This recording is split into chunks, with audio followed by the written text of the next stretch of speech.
on the marriage if it is not managed very well or not managed maturely. It can bring huge amounts of conflicts into home. I think getting to know your partner personality traits is extremely important before you go into marriage. Extremely, extremely important before entering into any marriage. Know who your husband is, know who your wife is. I'm going to cite an example or case study, 3 case studies along the line. That's what about personality traits. Bad habits as well is not something that should be overlooked while you're dating. It's something that have to be addressed properly. Seek counseling before entering into marriage. So if your partner struggle with punctuality or organization skills or finances before marriage, it's likely these habits will continue unless they are personally motivated to change. Unless they are personally motivated to change. If struggles for punctuality, I personally, before getting into marriage, I struggle with punctuality. I struggle with punctuality. And that is based on my upbringing. Why did I say that it's based on my upbringing? When I was younger, what I know is I'm like I've mentioned here before that I'm the only girl and I have lots of brother, even though we have a lot of people living with us at home. But my mom believed that there's so many ways you can treat a woman or love a woman or love a female gender than to indulge them in not doing house chores or doing what will make them to be an homemaker in the future. In as much that my mom loved me so much as the only girl, the love is not extended to me not doing the house chores at all.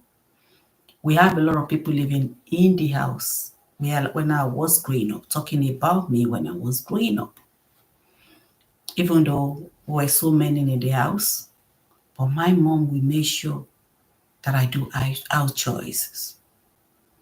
And because I have to do house chores, if I don't have that done, if I don't wake up on time, we're very many people living in the house, the plates, the kitchen, if I don't do it night before, I have to do it very early in the morning. Where does that left me? It left me, my siblings would have gone to school. The driver would have dropped them in school. And I'll be waiting after he comes back, dropping each and every one of them to be taken to school myself. And that will leave me late to come to school because I'm still caught in doing house chores, making the house is neat, making everything before I will go to school then. So I grew up making sure I dot all the dotted when it's come to home thing. And yes, I will be late to school. I will be late. I always go back to see, okay, which other thing that I need to put in place now? Which other thing that I need to put in place now? And yes, punctuality going up was an issue for me as well because, and then even punctuality, I have to be intentional up to now when it's come to punctuality. I'm way, way, way, way, way, way, way, way better than how it was because I was intentional about it. And again, being a Christian, I grew up And again, no, I developed this habit myself. Years back, spending quality time in the presence of God. Every morning before I do anything, it has to be me and God. And I can tarry there for a very long time. And what does that leave me? Am I late? Or I address people issues? So understanding this before you enter into marriage is very, very important.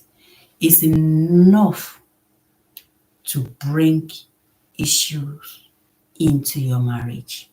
If it is not addressed while you're still dating, if you don't seek help when you're still dating, if you're not looking at how I'm going to help my partner to be, or my wife, or my spouse to be in the long run. So it has to be addressed while you're dating. It has to be addressed while you're dating.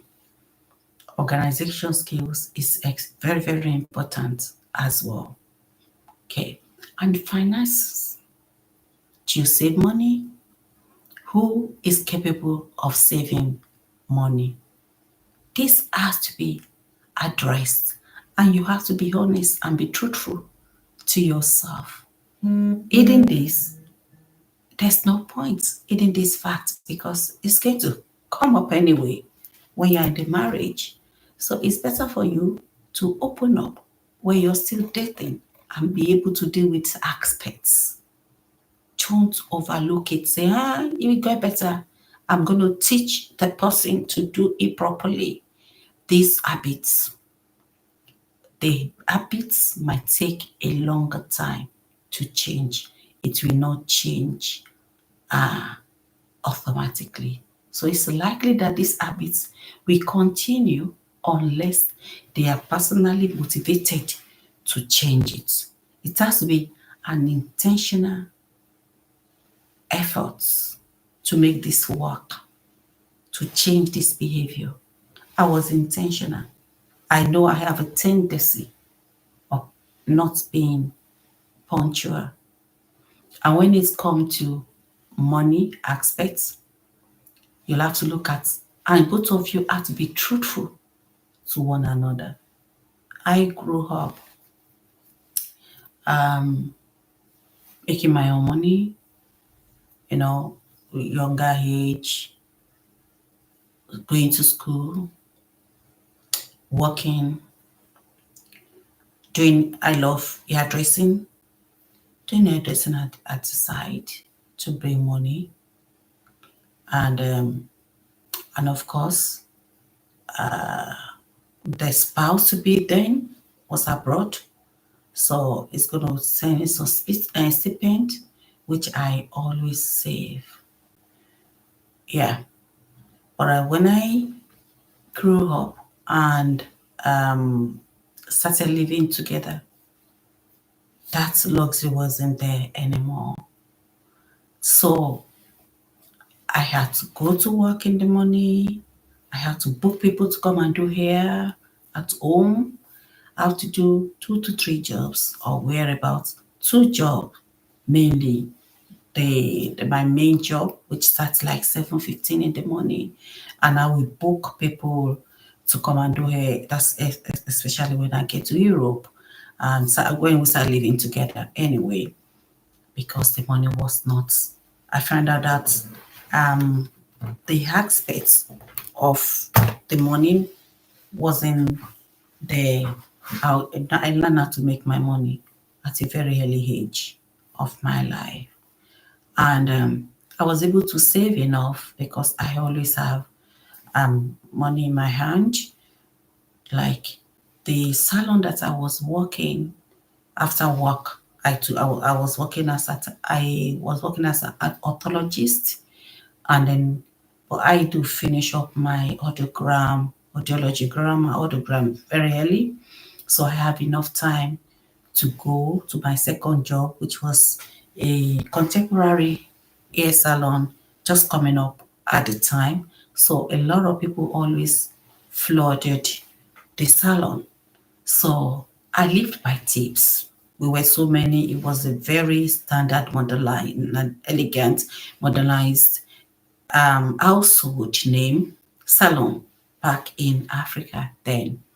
So I have enough money to go by every day. I still have my salary and I still have the stipends coming in from the spouse to be. So, but when we start living together, I found out that money was an issue. The house we were living and all sorts. So I started using my own money. It will get better. It will get better. It will get better. It will get better. Finances was a huge issue when I entered. This is one of my naivety going into marriage. I was so naive. None of us have the ideal, okay? How much are we saving? We're saving what? We're saving what? But by the time I get to start living together, the house rent will come. I first will make all the money and give to the spouse. And then when the time to pay for rent, pay for everything comes, there was no money to pay anywhere. And then we need to pay for this. I need to buy this even before the children comes into me situation. We need to do this. We need to do that. And it's always causing huge conflicts. End up in physical conflicts at times. And when I go to people, I will cry for help, for church leaders, for people. I'll be told to keep going. It will get better. My dear, it doesn't get better. It gets worse. Especially when situation comes in, unexpected situations that you cannot handle yourselves. And it has to do the work finance its way. Okay. So what did I do to even make the matter worse? I decided to take up, I want peace. I want peace. I decided to take up the road that doesn't belong to me to make everybody happy, to big pains. I started giving the money out,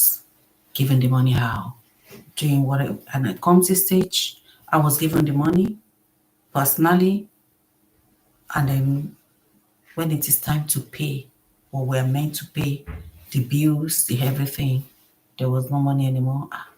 You need to pay this. The money has been used for this. Oh, the money has gone through this. But we need to pay this. And conflicts will be starting again. Fighting will come into situation again. Shouting will come into situation again. And the situation can end up being physical. So, over the years in the early marriage, what did I do? I will get the money. I wasn't giving it out again. I will get beaten for not giving the money out again. I will get beaten for not giving the money out again. But yes, I will still not give the money out. Not sorry for using the word, but it could be physical. Let's put it that way. Don't let me say it. But it could be physical. Initially, when I stop giving the money and I take that responsibility of doing whatever, it will get better. It's a situation we find ourselves. Oh, this person is like this because of this situation. This person is like this is because of that situation. We didn't go to the right source for counseling, and everybody were like, okay, pray the more. Pray and fast. Fasted, praying, and all sorts. I'm talking to us as a Christian. This doesn't work. There's a place for prayer and there's a place for fasting. I 100% believe in prayer, and I'm on 300% totally believe in fasting as well. But at times, actions speak louder than voice. So, and there's some certain thing that you have to be practical about.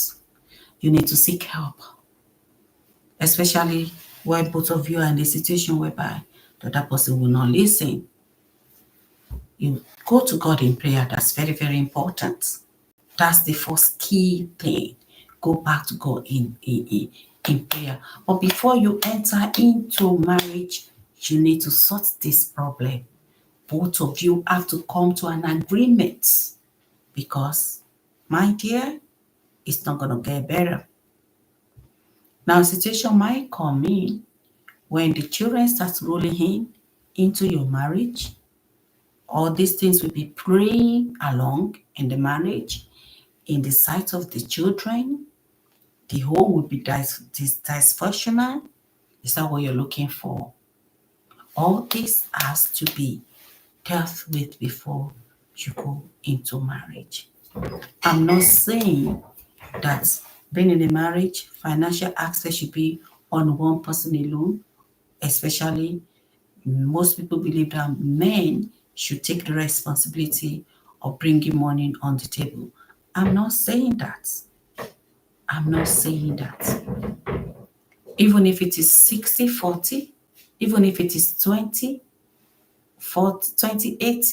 even if it is 50-50, let there be an agreement before you enter into that marriage. Let there be clear goal, clear, you both of you know what you are entering before you go into marriage. It doesn't get better. So, and it's gonna get better. It's gonna be better. That was the time we were advised to start saving money together in one pot. Yes.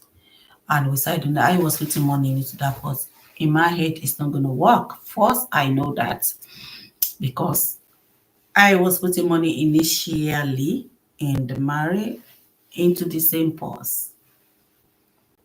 And then at the end of when we want to pay bills, it's money gone, but there's no money to pay bills anymore. But when the children still running in at the children little age, we seek help as well. And they devised the idea of having a pause because the spouse was keep reinforcing, I really must have a one pause. Okay. So let's add a one pause. But the one pause was one person that was putting money into that one pause. And then when something big come, the money will be withdrawn. So I changed. I said, no, I'm not putting money into the pause again. Let me be using the money instead of to build what need to be built. So I take the responsibility, which I don't want to take, but I took that responsibility to start using money.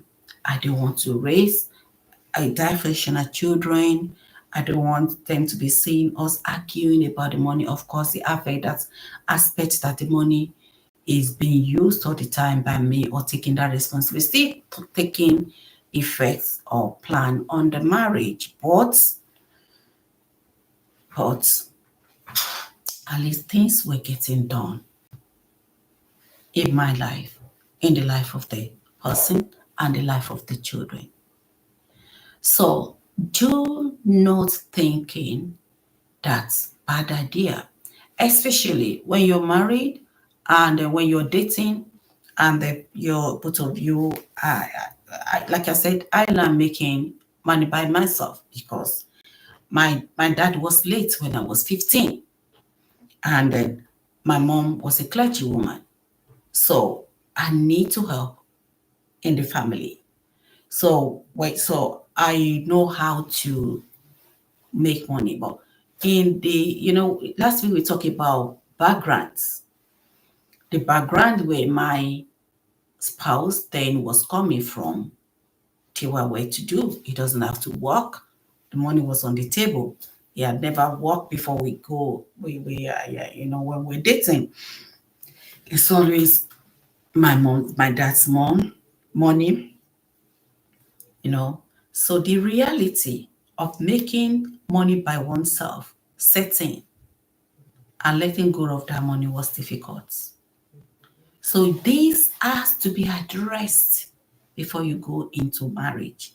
It's a bad habit because it is likely that unless they are personally motivated to change, this cannot change.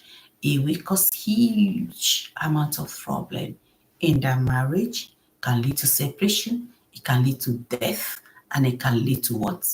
It can lead to divorce in the long run.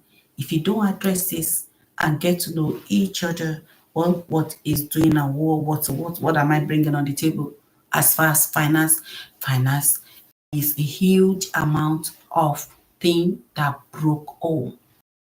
I decided to be open up here to you, with my story as well as other people's story as well. In Europe, one of the things that broke homes is finance. Finance. Finance was breaking home.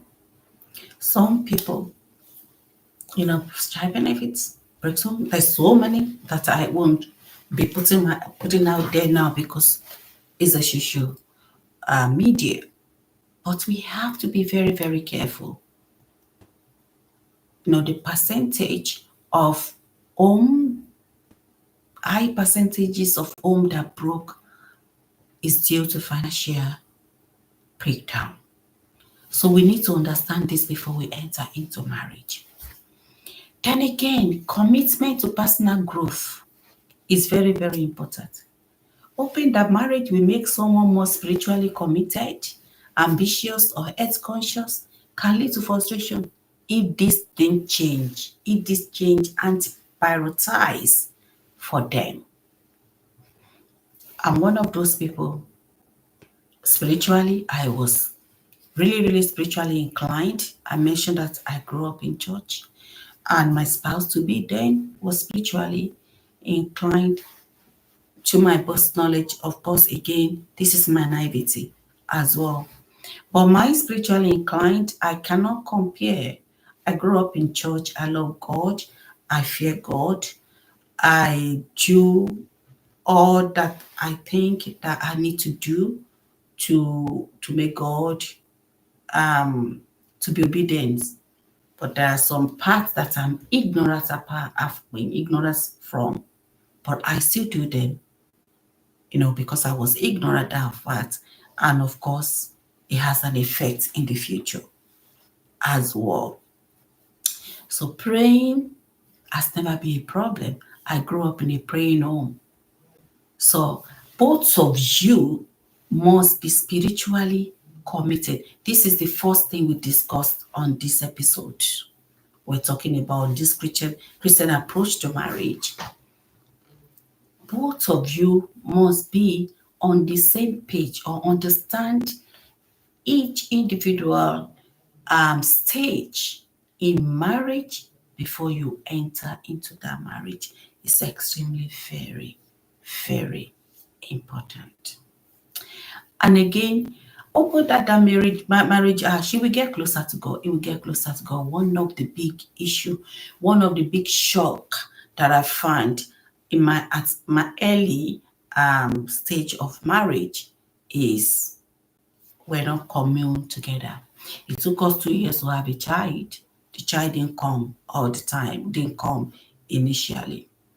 And then before even the baby didn't come, we go to church. We go to church on Thursday. We go to church on Tuesday. I will go to church as a prophetess. On Wednesday, we go to church. On Friday, we go to church. On Sunday, we go to church. And I'll tell you, going to church is different from having relationship with God. Get that noted.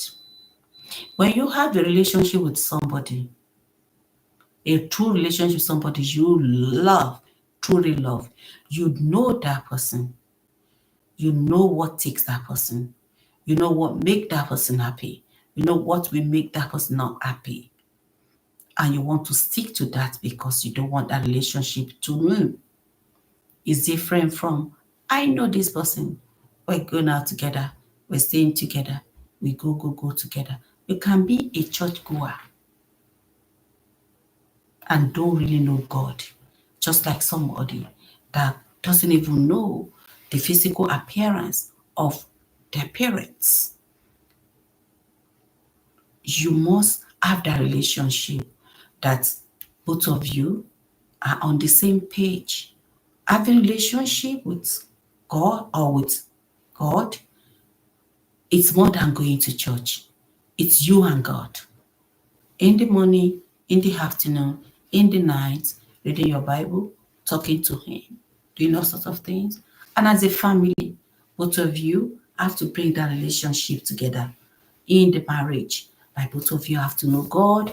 Both of you there must be time for you set aside to seek the face of God together as a couple. Commit your way. Every single thing has to be committed into the hands of God. I find that as a shock when I get into marriage because I have to start begging. Let's pray. If we are not pray today, are you going out with that prayer? Today I'm not going to pray. I pray on my way out. I'm on my way to pray. That's every single day. We were not there together when it's come to spiritual prayer. Even when I see something, I mentioned on this, maybe not on this platform, there was a day I had a terrible dream. And the dream I saw is my spouse, then on and in the bus I saw like in the dream I saw his enemy being taken out of the car. The car was wrecked and they could not recognize that car. They cannot recognize that car at all. And I saw him being taken out of that car. And so what I did is I woke up as I fasting, as I praying, because the body that I saw was like a lifeless body. I was praying, I was fasting. Then at that point, I was pregnant. And I told him, I called him, I said, we're praying before you. Please, can we pray before you go? I do not start with you telling me to pray. I'm not praying at all. I'll pray before I get to this particular place. He mentioned the name of the place. I said, oh, we will pray. Oh, we will pray. Oh. So I look at him and we've been living together maybe 2-3 years at that time. And then none of my parents or any family member knew what was going on in that marriage. I think I've mentioned that we started having problem after 2 weeks into the marriage. So what I do is with my tummy, big tummy, I think I was like 7 months pregnant then. I ran to him downstairs, collected the key, used all my energy to run up again.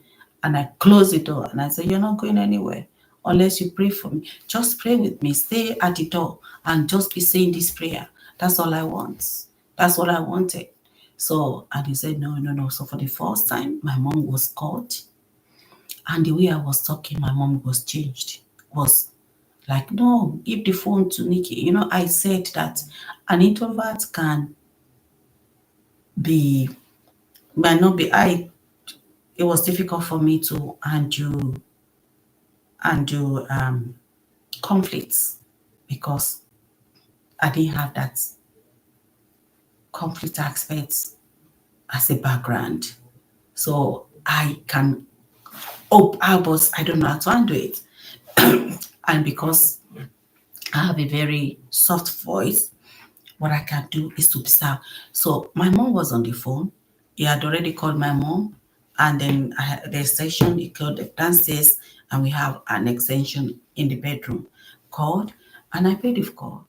And my mom was like, what's going on? She was shocked in her life to say that that kind of thing can happen. She was shocked to have known. And I'm like, I'm not giving the key. I'm giving the key. Mom said, please, whoever that on the phone, give the phone to my daughter. I want to talk to her. I said, me, mommy, I'm the one talking. No, that's not my daughter. She doesn't speak that way. And I'm not gonna give the key to him. No, unless he prayed. All I wanted is just prayer because I was scared of what I saw. So my mom said, give the key to him. So I threw the key. I opened the door because he wanted to catch me as I was running upstairs with the Tommy. He was chasing me, but I ran quickly and I shut the door before he could get me. And with that anger, he couldn't, but so quickly call my mom. She was shocked that that kind of thing was actually going on. And that would be the first time she would even heard of it. Because when I was getting married, I was told that's another naivety. Whatever that goes on in your home, don't discuss it. Just time in silence. No, my dear, no and no and 10 millions no. You need to discuss, but with the right people, not with every chicanery. No, you must ask somebody that you know can step in gap for you, somebody that you can trust, not every chicanery. But I kept quiet in my struggling. Not that people were not aware in the church, but they saw, and because they saw, they might try to address it with, with us. Then I was about anyway. To go back to the story. So my mom called, and then I gave the key to him, and I didn't hit until he came back. I just sat by the car, at the door of the room, crying and begging God, don't let this dream come to pass. Please, I'm too young. Don't let this dream come to pass, Lord. I was pregnant with a 7-month-old. I didn't eat anything. I did not eat any food until he came back home that evening. But the thing is, when he came back home, I didn't see the car. I didn't know what car he bought in. It was the first following day that I noticed. But at this time when he came back home, he has already calmed down. So I didn't say anything, and I have to go to antenatal the following day, and that's when I noticed it's a new car. And I'm like, where's, fearfully, I asked, where is the car? I said, I know, I exchanged it with Alan. Alan was the mechanic then. And, yeah. It was 3 weeks after he took me to his friend's house where he parked the car. That same day, the car was wrecked like this. You will never know that whoever drove that car was alive. And people were like, even when he was coming out, they didn't believe that the person would be alive. He took me to that car where he was. And what they say, you witch, you are prophesying witch, that this is going to happen. And it happened. What am I saying? Spiritually committed to one another, praying for one another, understanding this is very important. I'm talking about Christian marriage. I'm not talking about any other marriage. So don't say it's not important. Don't come for me, or you can come for me. I'm ready. I am talking about Christian marriage here, and nothing else. Spiritual commitment, ambitious. Ambitious is very, very important. Do not enter marriage without you knowing your vision, without you not knowing vision of your partner. Don't enter into marriage visionlessly.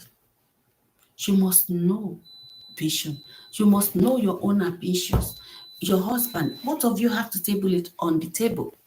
And both of you have to help each other to grow up in your ambition. Yeah, of course, you will not marry somebody that doesn't have a vision, but situation, geographical change can affect that. And that happens. You need to sit down before you enter. Put all these into consideration before you go into marriage. What in the future are geographical, we are geographically affected, okay, and we have to move, to another place or something. What would you do? Okay, all these things have to be considered when you know some certain things. So after some time, then okay, maybe this is what you're doing for a while. When we get there, there must be a time frame as well. Discuss the time frame before you decided to let go, let loose, before you enter into that. Take your course and put it in place. Unforeseen circumstances is called. What happened when unforeseen circumstances come ambitiously? What are you going to do? What about health conscious? Every one of you, nowadays, some people, when you are AA or AS, whatever, it's likely that you gave birth to sickle cell child. Knowing your blood type is very, very important so that you will not suffer. You might not even suffer. The unborn child will suffer. And at the end of the day, you too, you will suffer. What do I mean that you won't suffer? You will suffer emotionally, psychologically, mentally. You'll be affected seeing your child being sick all the time. You have to make health conscious, which can lead to frustration if this is not changed or if there's no priorities for them.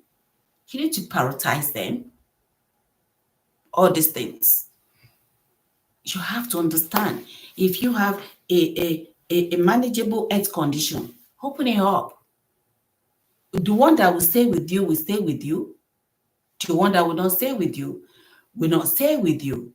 What says you that when you enter into that marriage and eventually find that you have health challenge, that marriage is going to last? It's better to open it on the table. No desperation in marriage should make somebody to want to commit to such a marriage, hiding the fact that there's a health challenge somewhere that can lead to some problems later on in the future. This has to be tabled. These are the naivety. You will find out when we get into marriage. Oh, you will find out later. Oh, she will find out. Don't worry. And then at the end of the day, the person cannot manage it and bring conflicts, frustrations, all sorts of things into their marriage. By opening up, there might be help, beforehand. There might be a way to handle this. So your partner will be able to know what to do, what things comes into place once you've opened up. It's very important that you open up. A key part of building a marriage is accepting your partner for who they are today. Okay, not who you hope they will become.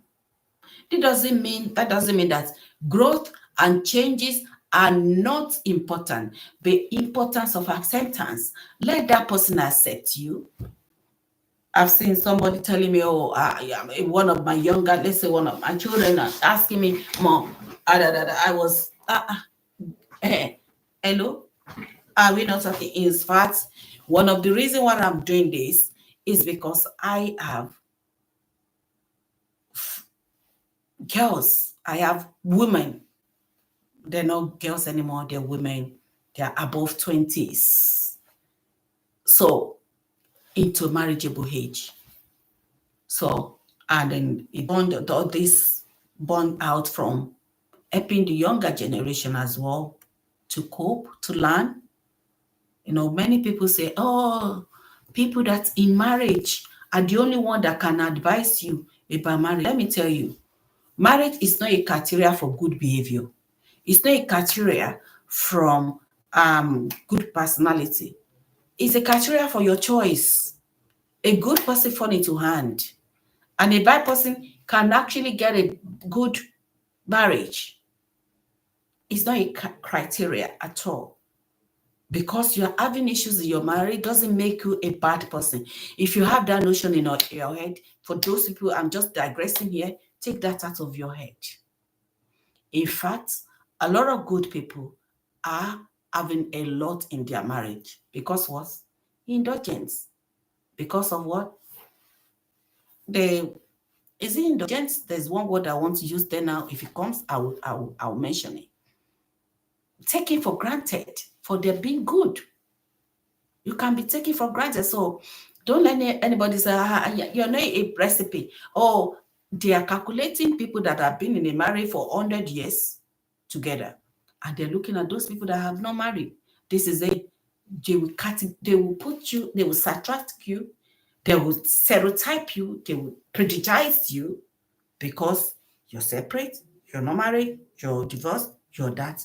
In order for you not to be in that situation, is why I'm saying all these things. To learn from people that have gone ahead. And that's what I'm saying, my story as well. As well, to help others in one way or the other. Building a foundation to grow together is very important. Instead of expecting your partner to change while you're dating or later on in the future, you could support one another. While you're celebrating your strengths, look out for how you'll be able to manage that area, the needs, the targets, the weakness when you enter into that marriage. You know, when you foresight is very, very important. When you have a foresight of what you're about to enter, it makes life easy. It makes life easier. And there are so many ways, some ways to foster this growth with, have honest conversation. Just like I just mentioned, before you enter marriage, talk openly about your values, about your goals, about your habits. Everyone under the earth is not perfect. In fact, if you are, everybody has good and bad parts. Do you know that? But you could fall into the hand of somebody that will let you discover your bad parts that you never know you have. Or you could fall into the hand of someone that you even never had to deal with that bad parts anymore. Do you understand? And at the end of the day, the only thing that is constant or that can change is you to this situation. And that's where we're dealing with it. Saying that, assuming that somebody will change in marriage. No, you will be the one to change yourself to situation. Either negative change or positive change is not left to you. But you'll be the only one to be able to change yourself to grow. But having a honest conversations before marriage talks about your values openly, your goals, your habits, we go a long way. This will help you to understand where you align and where compromises may be needed. It's very important.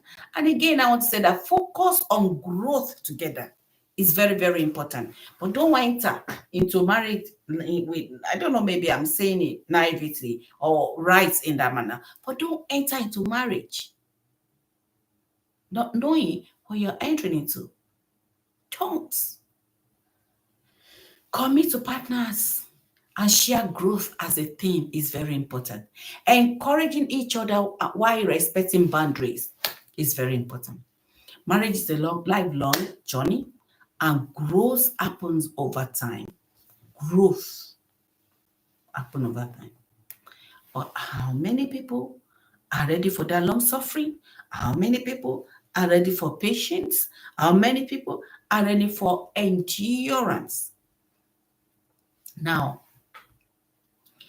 another notion you need to take out of your head is married to be endure.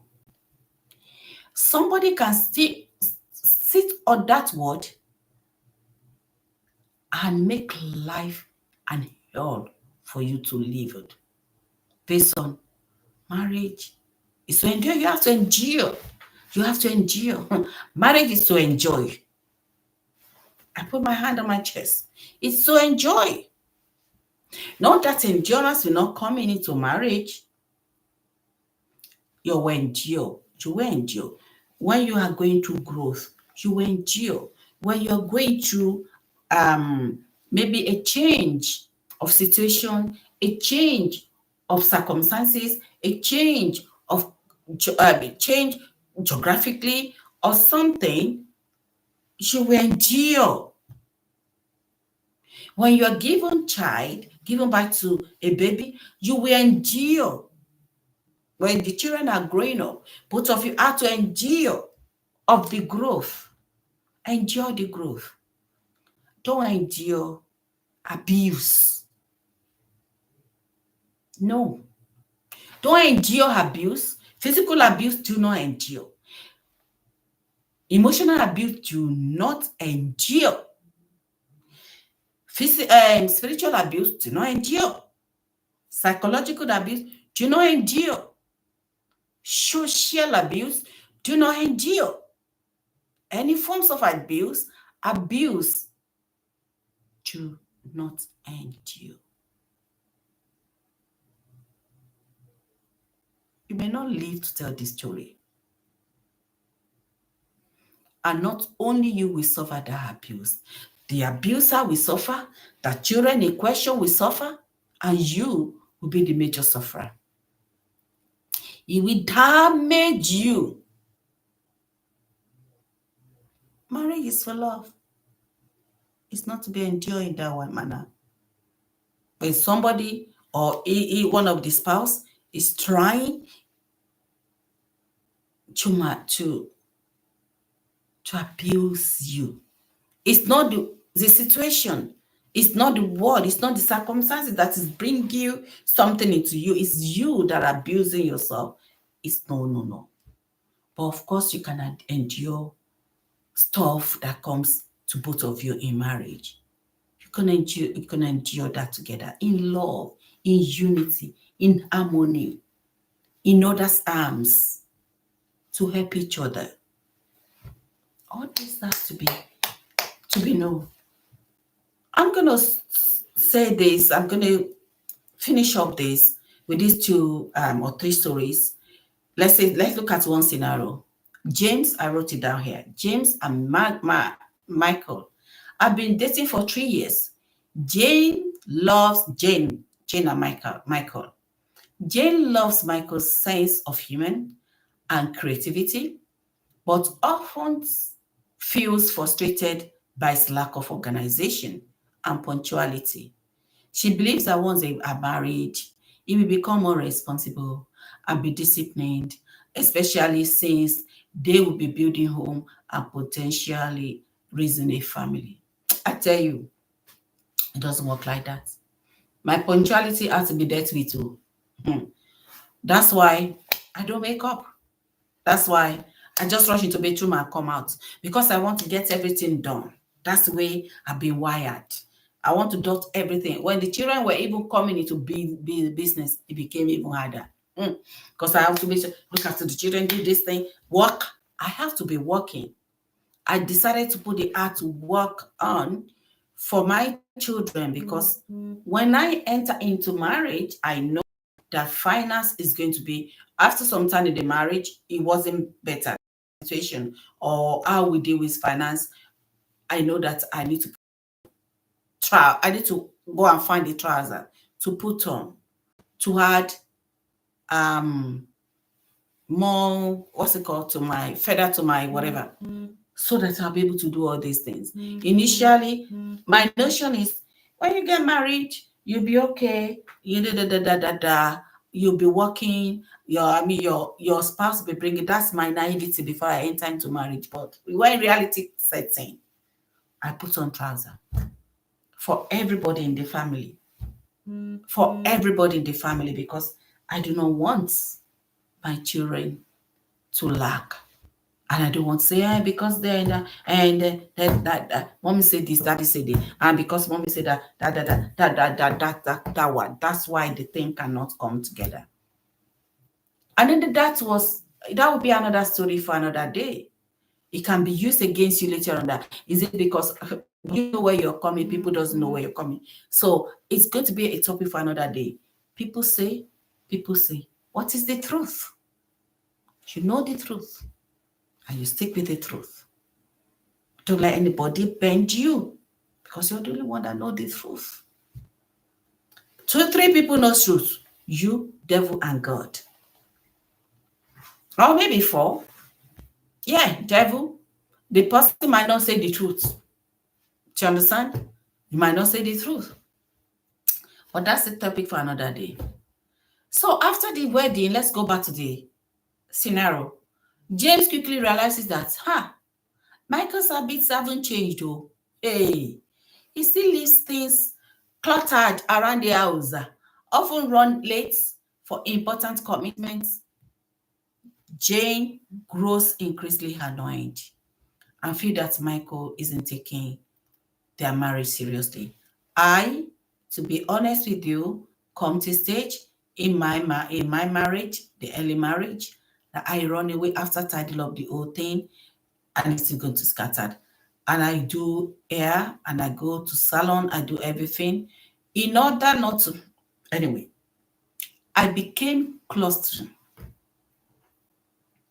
I'm just going to leave things the way they are because I was the only one with the children.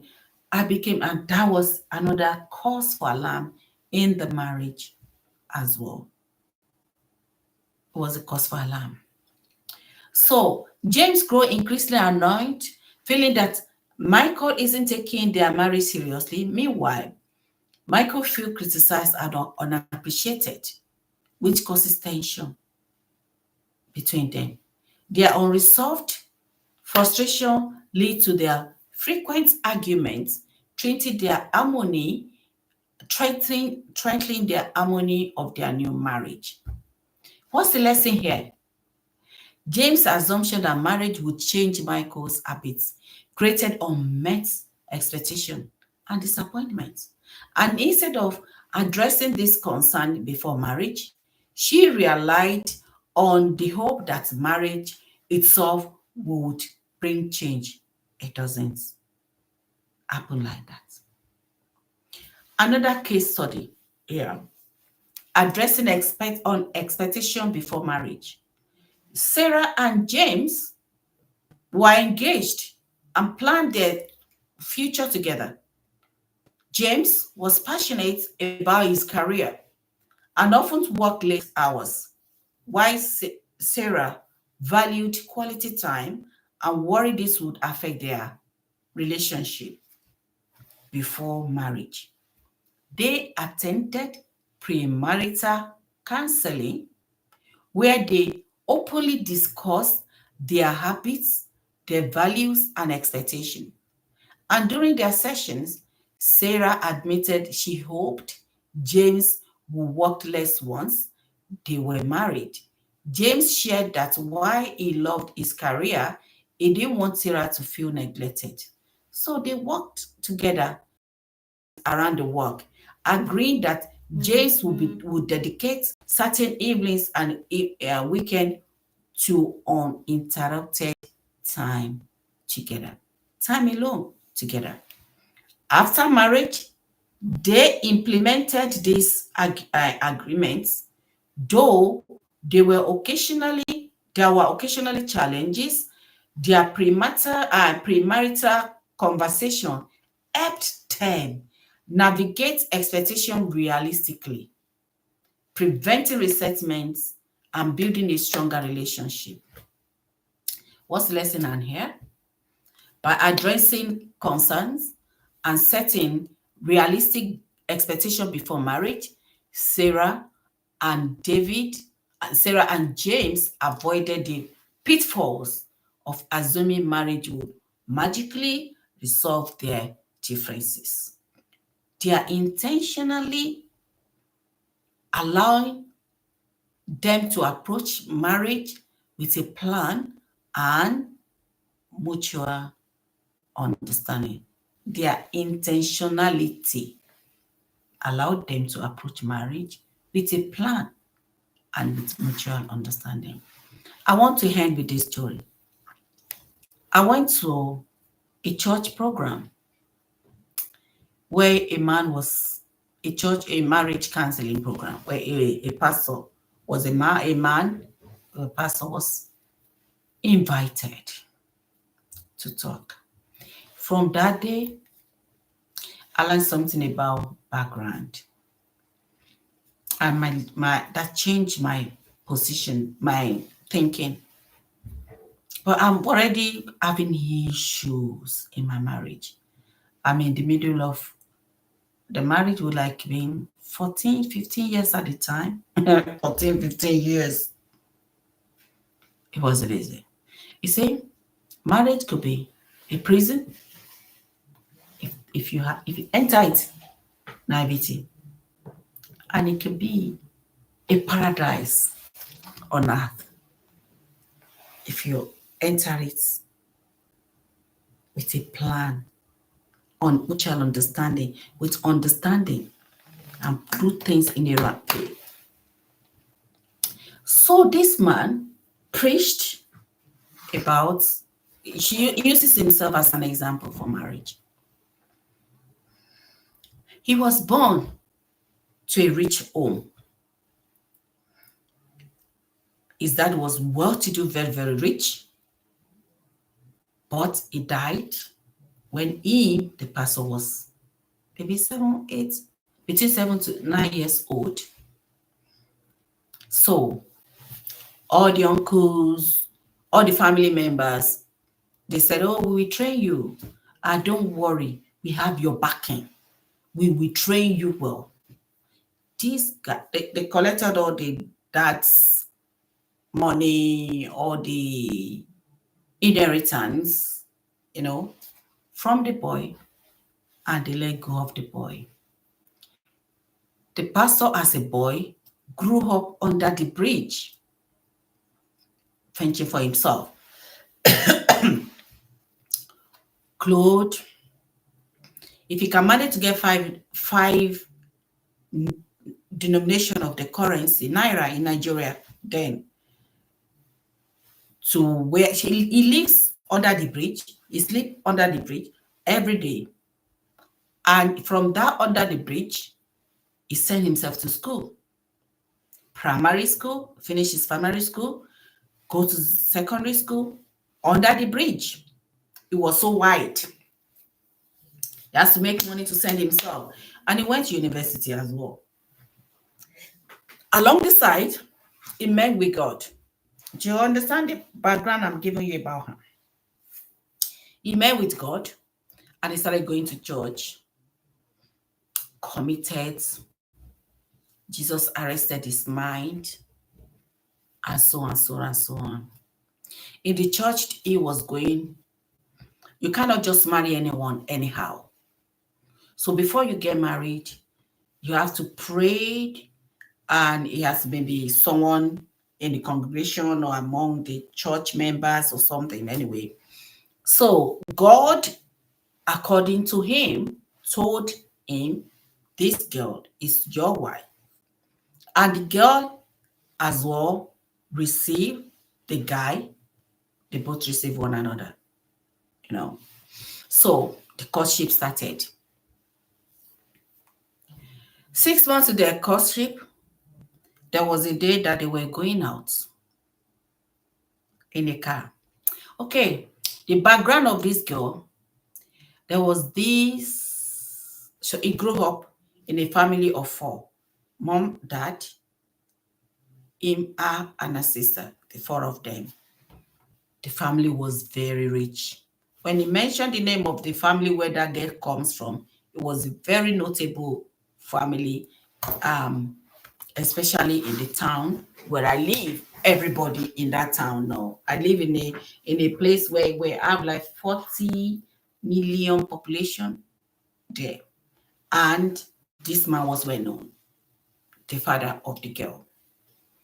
So, and they were Christian, the mom and dad love one another, and all that, doting, love, lovey.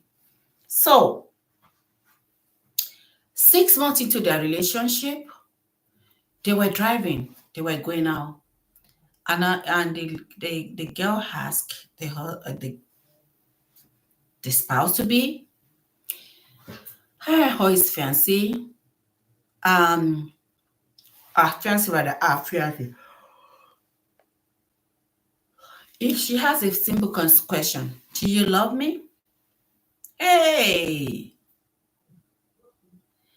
the pastor said he screeched his car with a brake and the car jacked. They were at the roundabout when the question came.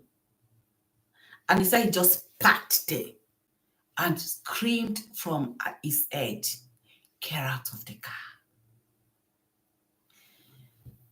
And the girl was like,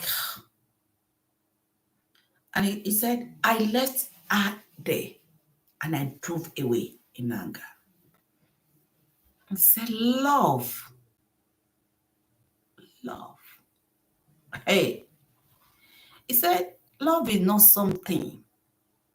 Love like that, as far as concerned, love is very expensive and it doesn't exist. Love. His dad died. His mom died. He grew up under the bridge where he will be beaten, where a lot of things happened to him. He fought under the bridge to go to primary school, to secondary school, to university. Where does love come from? This guy had no definition of love in his background. So that's the first time ever somebody will pop that question to him. He said the girl was standing there and he went away. And after some time, the girl still received him. He went to go and apologize. And they went for counseling.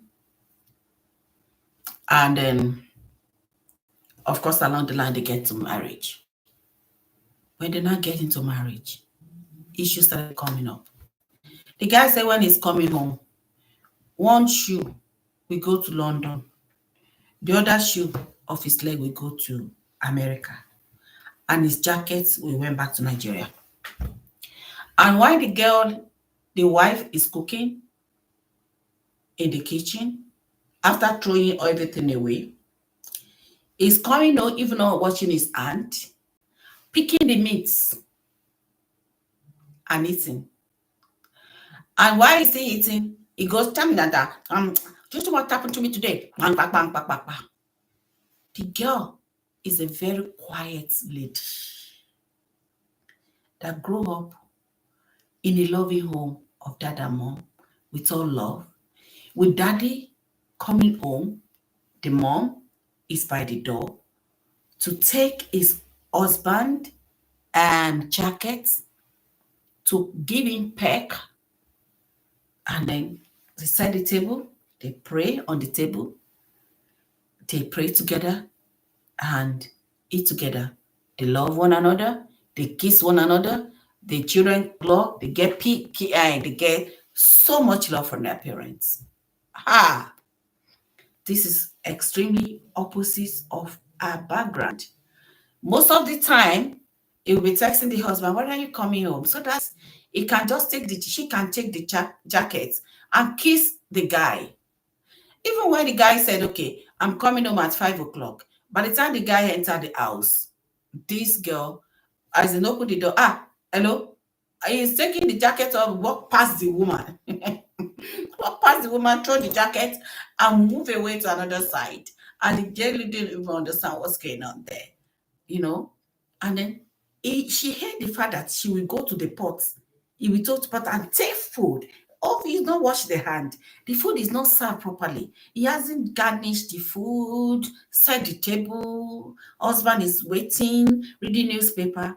This guy is a go. He grew up under the bridge. He does not understand what is meant to be calm and cool and collected, like the wife. And the wife was the opposite. The wife, on the other hand, doesn't know how to deal with this. And the only way they can do is to lay everything and go to his bedroom and just go to the corner and be putting and be crying. And the guy will like, What have I done now? I didn't do anything. Because that is the lifestyle. And then we go to the room. Dear man, what did you do? What did I do? What did I do? The girl will just be crying in her head. Figure it out. Haven't you done enough today? And they went on like that for a very long time. The marriage was chaos. And again, he said, when they go to shop to go and buy stuff, the first time they went to shop to buy meat, they put the meat on the meat seller back in Nigeria. You go to shops and then you get meat and then you price it down. So the meat seller will put a lot of price on that and then so you can price that down to the specific amount. It's not like here that the price tag is already on it. You just pick it and go. No, that's not the case in where I came in my country. So he left the food and then the lady went to, I saw the lady took the meat. Do not forget the background of this girl. Come from a very warm, affectionate, lovely home. Very rich as well. So she picked the meat. And the meat seller have sighted her off from head to toe. And when she priced the meat, for the case of this video, let's use euro. I said, how much is this meat? And the meat seller said, 20 euro. And then he said, take 19. And the meat seller said, okay, bring 19. Take 18. Meat seller take it. And then the lady wanted to take the money and give and the husband scream, hello? You're buying this amount of meat for 19 euro. No. And he puts your wife aside and face the meat seller. Oh yeah, how much did you say your meat is? That one say, okay, 16. Yeah, I've agreed to your wife to take you for 18. I beg, 10 euro. From 20, 18, you didn't even ask for 15, 10 euro. And the guy said, well, we go to another place. Yeah, let's go, my dear. We're going. 10 euro is too small. Put something on top of that. Then I'm not putting anything. Okay, come and take it. 4 euro. At this time, she said, the pastor said his wife was already embarrassed. And he just went away from him. How are you pricing a meat from 20 euro to 4 euro? 4 euros. The lady was embarrassed and just moved away. But this guy keep pricing until the guy gave him the price. And then when the guy now gave him that price, he took the price. The time has gone. He took the price and then and he said she come and take it. So from 2 euro, from 20 euro, he bought the meat for 4 euro. He said till tomorrow is the one doing shopping. In their house, God helped the wife to break that hatred and put love by fasting and praying. That if he goes out and he did not kiss his wife, the wife will not be happy. He will ask him to come back. Yeah, I've forgotten something. It might, because of that, not speak to him. He said his wife can keep malice. Instead of raising his voice, raising her voice, she will just leave her. And she said she grew up in the garage that let's talk face to face. Let us kick one another. But the wife is so gentle to a call. So he said from there, he will just walk away. And then because he doesn't want to be on call all the time. So when he goes out, when he's coming back home, he starts announcing to his brain that must kiss your wife when come on, kiss your wife. He starts singing it inside. So when he came home, the first thing is to go to where his wife is. Either he meant it, either he entered his own heart, love or no love, he's just gonna kiss him. He make it a routine. But so one day, God helped the wife to break that yoke. But they dealt with this before marriage because of that incident that happened. And counseling helped them to know where the man was coming from, where it's so hard for him to say yes to a man, to love. He has to build it. And though he loves his wife, but it's not something he can see. It's too expensive to come out of his mouth because of his experience, because of his background. But that yoke broke. But it took a while. It doesn't happen overnight. But understanding helped them to be able to keep it. I learned a lot from that man. So to call it a day today, we spend huge amount of time here today. Be honest about your expectation. Before walking down the aisles with anybody, take time to evaluate your expectation of marriage and your partner. Are you open for them to change a specific habit or a behavior? If so, have an honest conversation about it. Accept your partner as they are. Remember, marriage isn't about fixing or changing someone. Love thrives when the people feel accepted and valued for who they are. Focus on strengths of your relationship and celebrate your differences. With time, this can address itself. Address issues early. If there are any red flags or area of concern, tackle them during the dating or engaging period. Avoid sweeping them under the rug in the hope that they will disappear once you're married. Invest in premarital preparation. Consider premarital counseling or read books on marriage preparation. These tools can help you understand each other's values, communications, and styles and expectations. Commit to growth together. Marriage is a journey of growth, not perfection. Like I said earlier on, it is only an institution where you get your certificates before you enter. Commit to supporting each other, growth with patience, grace, and love. Celebrate progress and embrace the process of becoming better together.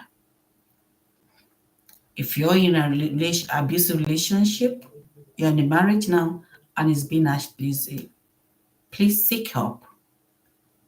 If you can, if it is getting out of hand and life is a danger, please leave for now and seek help if it can be resolved. Closing remark. Marriage is one of life's most beautiful and profound commitment, but it's not without its challenges. By preparing wisely, setting realistic expectations, and addressing potential issues before saying I do, can build a foundation of resilience for a resilient and fulfilling relationship. Always remember that marriage is about partnership, mutual respect is expected, a commitment to grow together is expected. It's not about expecting perfection because no one under the sun is perfect, but it must not be a dangerous relationship. I'm not talking you think about a dangerous relationship because no one is perfect. No. Rely on your marriage to change your partner. Don't rely on your marriage. It's not about expecting perfection or relying on your marriage to change your partner. With honest love, honesty, honors, and intentional effort, you can create a union that honors both your unique qualities and your shared dreams. Preparing wisely today will make all different tomorrow. So thank you for joining me today. May your journey towards marriage be one of wisdom, joy, and deep connection. Until you hear my voice again, I'll say, God bless you and see you again. Bye. Don't forget to share, comment. I know this is going to help someone, though it's long, but there's a lot of message inside. It's going to help somebody. Please watch, build, share, and subscribe to this channel. It's free of charge to subscribe. God bless you. Bye.